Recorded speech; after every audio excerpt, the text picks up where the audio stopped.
नमस्कार किसान भाइयों। अभी का जो मौसम है यानी कि मॉनसून खरीफ सीजन खत्म हो रही है, बारिश अभी चालू है और अभी पितृपक्ष, नवरात्र और दिवाली के आगे के 20 दिन, ये जो पूरा 1.5 महीना है उसमें पूरे हिंदुस्तान में एक सिचुएशन बनती है कि जमीन में नमी है, बहुत ज्यादा पानी है। जहां पे बाढ़ आई वहां तो परिस्थिति बिल्कुल बेकाबू है, लेकिन जहां पे बाढ़ नहीं आई, रेतीली बलुई मिट्टी है, वहां पे भी जमीन में नमी है अभी। और अचानक ऊपर से गर्मी शुरू हो जाएगी, बारिश चली जाएगी। 3 दिन तक बारिश नहीं हुई, ये भाद्रपद महीना है, गर्मी ज्यादा होगी। तो गर्मी से क्या होता है, पौधे को गर्मी से ठंडी के लिए ट्रांसपीरेशन करना पड़ता है। एवापोरेशन और ट्रांसपीरेशन की प्रोसेस होती है, मतलब जमीन में से पानी ज्यादा चाहिए। वैसे जमीन में पानी है, लेकिन एक पहली इफेक्ट होती है कि जमीन में पानी तो है और ऑक्सीजन नहीं है। जो पौधा है वो पानी आसानी से लेता नहीं है, क्योंकि ऑक्सीजन की कमी के कारण पौधे की रेस्पिरेशन जो प्रोसेस है वो रुक जाती है।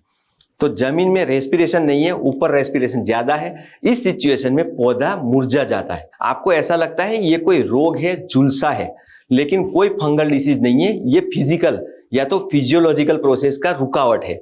दूसरा क्या होता है कि अभी तक बारिश थी, जड़ों को नीचे जाने की जरूरत ही नहीं थी, ऊपर ऊपर से ही पानी मिल रहा था। तो जड़ों का जो विकास हुआ है वो ऊपर ऊपर हुआ है।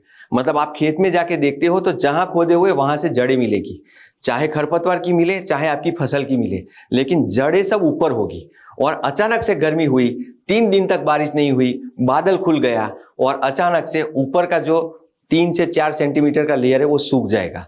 ये सूखा मतलब आपकी जड़ें सूख जाएगी, फसल की जड़ें सूख जाएगी। और सूखी मतलब पौधा 100% झुलस जाएगा। उसको रिकवर करने में बहुत टाइम लगेगा, क्योंकि ऊपर कोई भी फल लगा होगा, फूल लगा होगा। कपास है तो टिंडे लगे होंगे, फूल आते होंगे। दूसरी कोई सब्जियां है, मिर्ची है तो फूल फ्लावर होगा। बैगन है, कोई भी मतलब कुकुरबिटेशियस बेल वर्गीय वनस्पति है तो उसमें भी फ्लावरिंग होगा, फ्रूट होगा। तो कहीं पे भी आप देखो, इवन भिंडी होगी तो कोई भी फूल और फल चालू होंगे। तो किशन भाइयों, ये सिचुएशन में आपकी फसल नष्ट भी हो सकती है, बीमार भी हो सकती है। उसके बाद में कॉन्सिक्वेंस जो इफेक्ट होती है उसमें आपको फंगल डिसीज भी लग सकते हैं। तो इससे निजात पाने के लिए आप क्या कर सकते हैं? तो उपाय नंबर फर्स्ट है, आपको क्या करना है कि भले जमीन में नमी हो, बराबर, जैसे ही बादल खुला, जैसे ही धूप गिरना शुरू हुई, 1 दिन 2 दिन आप चेक कीजिए, ऊपर का लेयर अगर सूख रहा है तो आप ड्रिप अगर है तो ड्रिप 15-15, 20-20 मिनट चलाते रहे। क्योंकि 15-20 मिनट चलाने से क्या होगा, ऊपर का लेयर गीला हो जाएगा तो जड़ें एक्टिव रहेगी, तो पत्ता झुलसेगा नहीं, पौधा झुलसेगा नहीं। अगर आपके पास ड्रिप नहीं है तो आप क्या करोगे, तो आपको क्या, एक लाइन छोड़ के एक लाइन में पानी देना है, बराबर। तो 50% जड़ों को पानी मिल जाएगा, तो 50% जड़ें एक्टिव रहेगी, बराबर। पानी नहीं चाहिए एक्चुअली, तो आपको एकदम लाइट इरिगेशन देना है, बराबर। ड्रिप है तो 10-15 मिनट चलाना है, 20 मिनट चलाना है। बलुई मिट्टी है तो आधा घंटा चलाना है, बराबर। तो इस तरह से आप कीजिए। अचानक खरपतवार का नियंत्रण नहीं करना है, बराबर। खरपतवार है तो आप जब नियंत्रण करते हो, मानो कि आपने कोई खरपतवार नाशी डाल दी या तो हैंड वीडिंग कर दिया, बराबर। जैसे ही हैंड वीडिंग खत्म होता है तुरंत पानी दे दीजिए। एक लाइन में दीजिए, एक लाइन में नहीं। या तो ड्रिप है तो 10-15 मिनट, 20 मिनट, आधा घंटा तक दे दीजिए। तो उससे क्या होता है, जो जड़ें डिस्टर्ब होती है वो डिस्टर्बेंस कम हो जाएगा, बराबर। पानी से वो एक्टिव फॉर्म में रहेगी।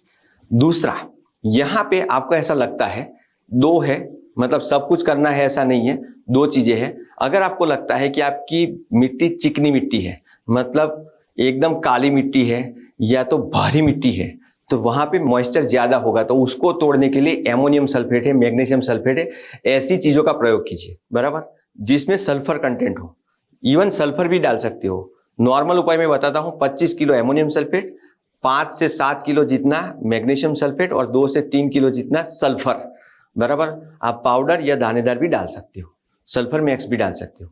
तो ये सब चीजें मिला के भुरकाव कीजिए, आप दबाइए मत, ऐसे ऊपर से भुरकाव कर दीजिए। तो इससे क्या होगा, ऐसी चिकनी मिट्टी में मॉइस्चर लेवल कम हो जाएगा, टूट जाएगा, ऑक्सीजन की आवन जावन शुरू हो जाएगी, पौधा वापस रूट एक्टिव और पौधा एक्टिव हो जाएगा।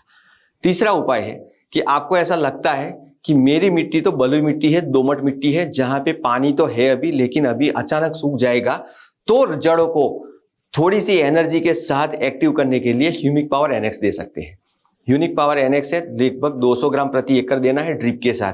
अगर ड्रिप नहीं है तो आप ड्रेंचिंग के स्वरूप में दे सकते हो। तो किसान भाइयों, ये स्पेशली अभी 1-1.5-2 महीने का प्रॉब्लम है। जब ठंडी शुरू हो जाएगी तो अलग प्रॉब्लम आएगा, या तो सीजन खत्म हो जाएगी। लेकिन अभी की फसल को बचाने के लिए बहुत ही आसान मैंने उपाय बताया है जो आप कर सकते हो। हमें सुनने के लिए बहुत बहुत धन्यवाद। Thank you very much.